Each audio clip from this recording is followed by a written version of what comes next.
Pakistan and India exchanged fire across their border overnight. India has struck Pakistan 2 weeks after the Pahalgam attack, 2 weeks after 26 innocent lives were taken. With the recent India-Pakistan war, everyone is stuck to the news, feeling worried and helpless. Being an NRI during times of national crisis like wars is like living in two worlds at once.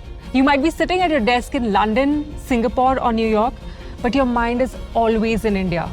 You're glued to the only way you can connect to India, which is the news. I surveyed NRIs to find out how they feel. And in today's video, I'm going to go deep into what the emotional, economic and actionable points for NRIs are in these trying times. Hi, I'm Nupur Dave and I'm excited to be a part of Zerodha's media network where NRIs come to decode careers, life and location moves in a fun and emotionally connected way. So subscribe to NRI Diaries and let's make smarter life decisions together.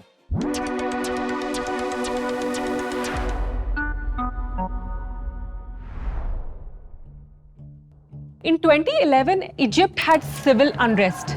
Fed up with decades of corruption, the citizens went on the streets demanding change.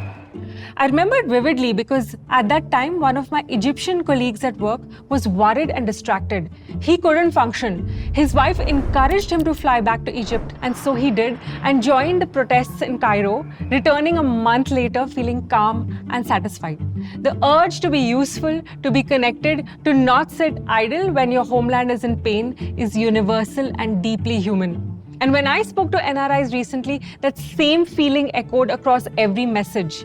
The number one emotion, worry for my family. Even if their loved ones were safe, people felt distracted, anxious, and deeply unsettled. Some were glued to Twitter. Others were proudly shouting, Bharat Mata ki Jai. Though a small percentage said that they didn't care because they say that's the reason they left the country.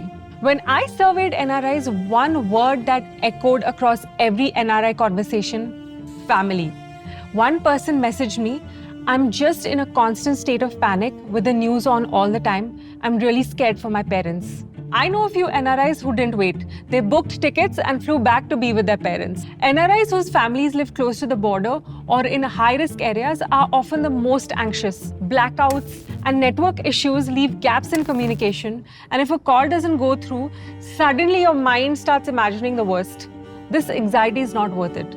For those who can travel, being physically present with their parents without trying to fix anything restores a sense of control and calm.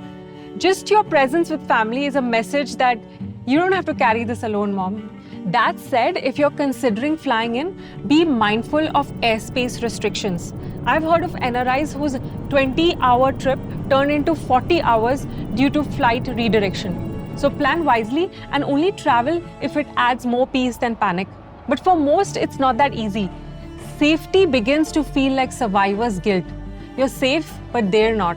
NRIs on regular days are walking into office at 9 a.m. and spending an hour or two just checking the news. In times of distress, those 2 hours get stretched to all day. You are distracted all the time, refreshing news, toggling between Twitter and YouTube, and probably reading an internal office thread where others are fighting over a controversial viewpoint and you're still glued to it all the time. Work takes a backseat. One thing that's different about conflicts today, the war isn't only fought with weapons, it's fought with information. Modern warfare includes social media battles, viral propaganda, disinformation, and psychological tactics designed to confuse, divide, and demoralize people. Indians have to now learn how to handle this. Plenty of NRIs told me they don't know who or what to trust and ended up resharing videos that turned out to be AI generated. That's why one of the smartest things you can do as an NRI is to stay vigilant about the information war. So here's what you can do. Stick to official sources, the Doordarshan News, Ministry of External Affairs, and use PMO and Press Information Bureau and military official Twitter handles as your best bet for accurate updates. Often these are non-sensational and curated, which misses the zing that the loudness of media networks gives us. So I can understand if you would want to consume alternate media. Just don't be trigger happy in sharing. Don't forward and don't react. NRIs who reached out to me have told me how their blood is boiling on the way Western media portrays India with its anti-India bias. And NRI said, I would never even thought India would be viewed as aggressors. Moreover, people often bring up this first part of the Sanskrit saying, Ahimsa Parmo Dharma, which means non-violence is the greatest duty, and they debate that India must follow this path. But no one points out that the full line of that Sanskrit quote is Dharma Hinsa Tathevacha, which means sometimes using force to protect justice and truth is also your duty. An NRI working at a university in the US told me, we often find ourselves cornered and people here have very, very strong anti-India views and they gang up on us. She has observed how other NRIs may not stand up in public to defend India. She has not seen one person who stood up for India except for herself. She also thinks this is a result of poor argumentation training that leads to joining the herds because an opposing view might not be easy to convey. So here's what NRIs can do to change the narrative about India. Speak up at local forums. In many countries, universities or think tanks often hold discussions when something major happens in India. Conversations are often one-sided or led by voices that don't reflect the real India. As an NRI, you can attend, ask questions, challenge narratives, or even volunteer to speak. Get yourself heard. If you have friends from other countries being mean, don't get triggered. There is nothing worse than you blowing up verbally on someone. They won't take you seriously.